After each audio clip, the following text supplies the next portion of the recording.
bem-vindos ao nosso canal Viagens Astrais. Como podemos ter certeza de que estamos seguros fazendo esse tipo de prática? E quando somos perseguidos por algo terrível que estava lá espreitando? Não se esqueça de se inscrever no nosso canal e ativar as notificações para receber os próximos vídeos. Não se esqueça também de deixar seus comentários e compartilhar essas histórias com seus amigos. Pegue seu pacote de bolacha de limão e seu copo de chá gelado e vamos desvendar juntos essa história empolgante. Vamos juntos pela escuridão. Chakra. Olá, começarei dizendo que não sou muito supersticioso. Sempre fui do tipo que ignora histórias e qualquer assunto sobre paranormalidades. Mesmo agora, ainda não tenho certeza se acredito nessas coisas, mas o que sei é que algo aconteceu com o meu irmão. Algo que não posso explicar. Meu irmão Bill não era exatamente o cara mais normal do mundo, ele possuía transtorno de personalidade limítrofe. Então às vezes ele ficava estranho, dizendo que vê coisas, falando sozinho, então minha mãe o controlava com medicamentos. Não me entenda mal, eu gostava do meu irmão e acho que ele sempre foi um bom garoto, só que algumas coisas me incomodavam, como a obsessão dele por sonhos e meditação. Nos últimos 11 anos ele andou escrevendo regularmente num diário. O que você está prestes a ler são as páginas finais de seu diário. Nada foi acrescentado ou excluído, ocultei apenas as datas por motivos pessoais. Pelos últimos 5 anos estive praticando, e me tornei relativamente bom com sonhos lúcidos. Se você não sabe o que é um sonho lúcido, é a habilidade de perceber quando se está sonhando enquanto dorme, permitindo ter o controle do seu próprio sonho. Não é algo tão importante, mas o ponto onde quero chegar é que agora posso distinguir claramente quando estou em um sonho ou não. Ultimamente estive praticando a arte do chakra. O chakra é composto por 7 centros de energia psicoativa, e você pode aprender a controlá-los para atingir um estado onde é possível causar a projeção astral, ou em outras palavras, ter experiências fora do corpo. O único problema é que a projeção astral é completamente diferente do sonho lúcido, e você pode acabar em sérios apuros caso algo dê errado. Tenho certeza que muita gente já assistiu ao filme Sobrenatural, Insidious, para ter alguma noção dos riscos. Enquanto alguns acham aterrorizante e outros acham estupidez, o filme oferece uma concepção muito assustadora. O garotinho no filme projeta sua alma para tão longe, que não consegue retornar para o próprio corpo, então entra em um estado de coma.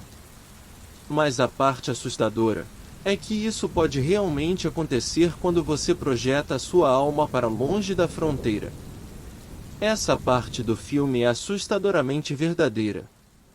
Quando você se projeta, todos os seus sentidos tornam-se extremamente significantes. Você pode ouvir coisas ou sentir cheiros a vários quilômetros de distância, e suas emoções tornam-se muito fortes. Quando me acostumei a projetar, costumava fazer durante o dia enquanto estava em um estado de felicidade, geralmente em um quarto bem iluminado onde eu poderia me concentrar e não me sentir confinado. O mais longe que já atingi foi a uns 4 metros do meu corpo. Embora pareça besteira, projetar, mesmo não indo tão longe, é bastante revigorante e excitante. É quase como se você se sentisse voando para fora do corpo, apenas para se tornar uma melhor versão de si mesmo. Fiquei obsessivo por isso e continuei praticando. Então, em uma noite, acabei me afastando da minha fronteira, e presenciei algo que jamais esquecerei. Tentei projetar durante a noite, antes de dormir, enquanto eu me sentia extremamente triste por um problema que não pretendo mencionar. Sentei em uma cadeira no meu quarto e me preparei. Às vezes pode-se levar muito tempo até que você consiga projetar completamente. Entrei em um estado de completo relaxamento. Comecei a sentir a leveza me dominando. começando da testa e descendo para os dedos dos pés. Depois de uns 45 minutos, comecei a flutuar. Me tornei mais leve, meus problemas se foram, senti uma grande satisfação. Eu estava em um estado mental completamente diferente. Flutuei para a frente do meu corpo, onde pude me ver sentado em frente aos meus livros escolares e à minha complicada atividade sobre estatísticas. Então comecei a seguir em direção à parede, atingindo quase os 4 metros do meu corpo. Então decidi ir além e ultrapassar a parede do meu quarto para o lado de fora, onde chovia bastante. Nunca projetei para o lado de fora, mas sei que quanto mais longe você vai, menos controle você sente sobre si mesmo. É como se a sua força para se mover fosse se esgotando constantemente. Dependendo da pessoa que está projetando e quão experiente ela é, o tempo pode passar mais rápido ou mais devagar. No meu caso, como não sou um expert, o tempo passa significativamente mais rápido para mim. Se puder comparar a um relógio, os minutos para mim se movem como ponteiro para os segundos. Meu corpo permanecia dormindo serenamente, recostado na cadeira. Nessa hora da noite, todas as luzes da minha casa já estavam apagadas, e todos estavam dormindo. Então algo incrivelmente horrível aconteceu. Eu vi um homem alto entrar lentamente no meu quarto. Eu não o reconhecia, era um homem de aparência envelhecida e doentia, com cabelos brancos e estava vestido com um robe negro. Ele entrou no meu quarto e parou bem em frente à cadeira onde eu estava sentado. Meu cachorro acordou imediatamente. Meu primeiro pensamento foi que o cara poderia ser um bandido que havia arrombado a minha casa e o meu cachorro o colocaria para correr. Mas o que aconteceu foi completamente o oposto, me levando a acreditar que se algo já não estava seriamente errado, no momento havia acabado de ficar. Meu cachorro ficou de pé imediatamente, pôs o rabo entre as patas, e urinou por todo o chão do meu quarto. Ele nunca tinha feito algo assim. Suas patas tremiam enquanto ele corria para fora do quarto. Ele sabia que havia algo de errado com aquele homem. Fiquei completamente atônito enquanto o observava, ainda flutuando do lado de fora da janela do meu quarto. Pensei, aquele cara conseguia me ver? Como ele entrou em minha casa? Como os meus pais não o viram entrar? Ele não possuía o físico de alguém capaz de entrar à força em uma casa. Mas ele demonstrava um comportamento que me assustava. Enquanto eu o observava, ele não se movia. Ele continuava em frente à minha cadeira, olhando para o meu corpo como se estivesse assistindo TV. Quando olhei para o meu relógio, pude ver o tempo voando, porém, aquele homem estranho continuava parado. As horas passavam, e ele continuava parado. Eu não podia me mover, não podia voltar para o meu corpo, eu me senti imobilizado, paralisado, forçado a assistir enquanto aquele ser desconhecido observava o meu corpo. Quando o relógio marcou 5 da manhã, o meu irmão entrou no quarto, mas o homem não se moveu. O meu irmão passou pelo homem e seguiu para o meu armário onde eu escondia as minhas Playboys. O meu irmão estava a menos de meio metro de distância do homem, mas ele continuava parado. Então o meu irmão olhou para o meu corpo, se aproximou e me deu um tapa no rosto, tentando me acordar. Ele provavelmente pensou que eu tinha caído no sono, sentado ali mesmo na cadeira. Não pude sentir nada de onde estava projetado, não sentia nenhuma conexão com o meu corpo. O meu irmão me bateu outra vez, mais forte. Nesse momento, ele já estava ao lado do estranho homem. Então o meu irmão saiu do quarto, sem ao menos perceber o estranho que não deveria estar ali. Ele nem mesmo demonstrou perceber qualquer coisa possivelmente errada no quarto.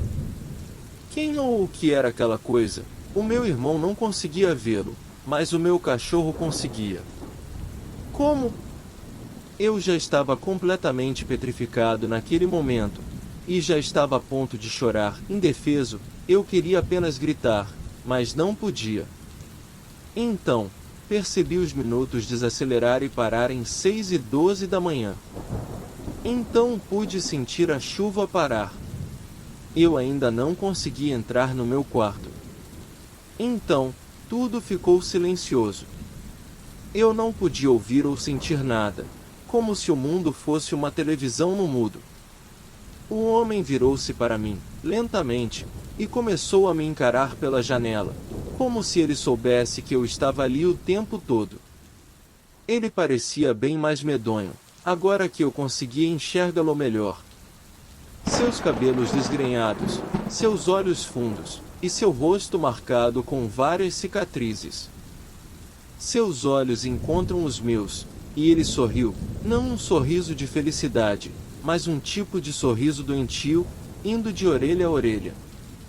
Então ele encostou o dedo indicador nos lábios e chiou para mim, então virou-se para a porta e saiu do meu quarto, fechando a porta ao passar, sem mesmo tocá-la.